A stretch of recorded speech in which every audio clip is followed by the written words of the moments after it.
آ جاتے ہیں ہم اپنی کہانی کی طرف۔ پرندوں کی طرح آسمان میں اڑنے کو دل مچلتا ہے عابد کا، بے فکری اور آزادی کا احساس ہوتا ہے عابد کو ان پرندوں کو دیکھ کر۔ تو آپ کو کیا لگتا ہے کہ کیا وہ اس لیے یہ سب کرنا چاہتا ہے، ایک پرندہ بننا چاہتا ہے کہ ذمہ داریوں سے نجات حاصل کر لے، یا پھر اس کو لگتا ہے کہ پرندے زیادہ فائدے میں رہتے ہیں، اپنی مرضی سے سوتے ہیں، اپنی مرضی سے اٹھتے ہیں، جب دل چاہتا ہے کھاتے ہیں، جب دل چاہتا ہے گھومتے ہیں، آسمان میں اڑنے لگتے ہیں، ایک بھرپور زندگی گزار رہے ہیں؟ آپ کو ایسا لگتا ہے کہ عابد کو کیا لگتا ہوگا؟ یا پھر عابد وہ کیا چاہتا ہے؟ وہ آپ کے نزدیک عابد پرندہ بننے کی خواہش کیوں رکھتا ہے؟ یا اگر آپ عابد کی جگہ ہوتے تو آپ پرندہ بننے کی خواہش کیوں رکھتے؟ یہ اس پہ غور ضرور کیجیے گا۔ اچھا، ہمارے اس سبق کا نام پہلی اڑان کیوں ہے؟ آپ کو کیا لگتا ہے؟ بھئی مجھے تو یہ لگتا ہے کہ مصنفہ نے پہلی اڑان اس سبق کا نام اس لیے رکھا کہ عابد نے ایک ایسی عمر میں آ کے، نو عمری جس کو ہم کہتے ہیں، کہ وہ بچہ اپنے آپ کو سمجھ رہا ہے کہ میں ایک بڑا بچہ بن گیا ہوں، اور اس نے شعوری طور پر ایک اچھا کام کرنے کی کوشش کی۔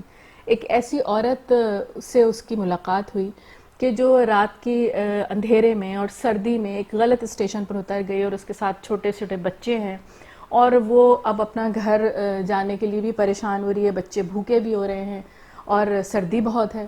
تو عابد اس کو اپنے گھر لے آیا اور اپنی والدہ سے اس نے درخواست کی کہ اس کو کھانے کے لیے کچھ دے دیں، بچوں کو دودھ پینے کے لیے دے دیں، اور اس کے گھر والوں نے اس کی اس نیکی کا احترام کیا، اس کے اس اچھے کام کا احترام کیا، اور اس عورت کو بھرپور توجہ کے ساتھ وہ رات بھی وہاں اس نے گزاری عابد کے گھر میں۔ تو عابد کی یہ جو شعوری کوشش تھی ایک نیکی کرنے کی، یہ اس کی پہلی اڑان تھی، ایک اچھا انسان بننے کی طرف اس کا پہلا قدم تھا۔ اگلے دن جب عابد اتوار کا لطف اٹھا رہا ہے تو اس کو کیا لگتا ہے آسمان پر؟ کہ وہ بھی ایک پرندہ بن گیا ہے اور وہ اڑ رہا ہے، اور اس نے اس بات کا فہم حاصل کیا کہ جب ہم کوئی اچھا کام کرتے ہیں تو ہماری ایک چھوٹی سی نیکی بھی بغیر پروں کے اتنی طاقت رکھتی ہے کہ آپ کو، مجھ کو، یا جس شخص نے بھی وہ نیکی کی ہے اس کو اوپر آسمانوں پر لے جائے، یعنی اس کو بلند مرتبہ دے دے۔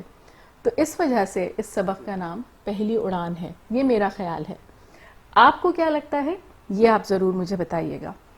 اب ہم چلتے ہیں اپنے اس سبق کی باقاعدہ جو سرگرمیاں ہماری ہوتی ہیں ہم ان کی طرف چلتے ہیں، اور سب سے پہلے ہم لکھتے ہیں ذخیرہ الفاظ۔ اپنی نوٹ بک میں کالم بنائیے، الفاظ ایک طرف لکھ لیجئے، جماعت کے اختتام پر میں آپ کو ان کے معنی بتاؤں گی۔